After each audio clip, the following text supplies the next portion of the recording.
اعوذ باللہ من الشیطان الرجیم بسم اللہ الرحمن الرحیم اللہم صلی علی محمد وعلی آل محمد کما صلیت علی ابراہیم وعلی آل ابراہیم انکا حمید مجید اللہم بارک علی محمد وعلی آل محمد کما بارکت علی ابراہیم وعلی آل ابراہیم انکا حمید مجید بسم اللہ الرحمن الرحیم السلام علیکم ورحمۃ اللہ وبرکاتہ۔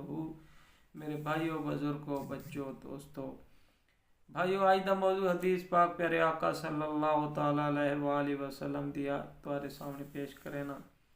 بھائیوں، اس کو سننا بھی ہے، گتے ہی پھیلاونا ہے۔ میرے اس چینل یوٹیوب تینوں ابو بکر ارائی 225 اسلامک یوٹیوب تے چینل نے بھائیو، اس کو تساں سبسکرائب بھی کر کے نو لائک تے شیئر لازمی کرو۔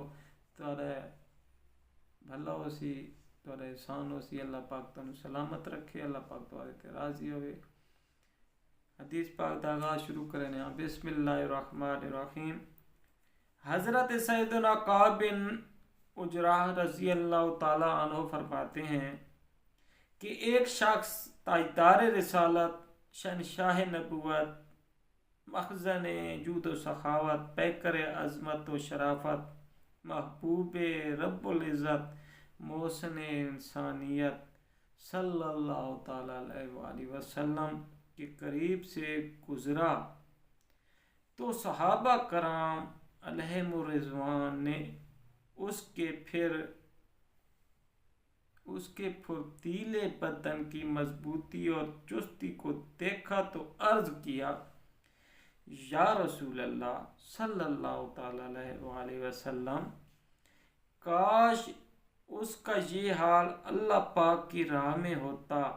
تو آپ صلی اللہ تعالی علیہ وآلہ وسلم نے فرمایا، اگر یہ شخص اپنے چھوٹے بچوں کے لیے رزق کی تلاش میں نکلا ہے تو یہ اللہ پاک کی راہ میں ہے، اور اگر یہ شخص اپنے بوڑھے والدین کے لیے رزق کی تلاش میں نکلا ہے تو بھی یہ اللہ پاک کی راہ میں ہے، اور اگر یہ اپنی پاک دامنی کے لیے رزق کی تلاش میں نکلا ہے تو بھی اللہ پاک کی راہ میں ہے، اور اگر یہ دکھاوے اور تفاخر کے لیے نکلا ہے تو یہ شیطان کی راہ میں ہے۔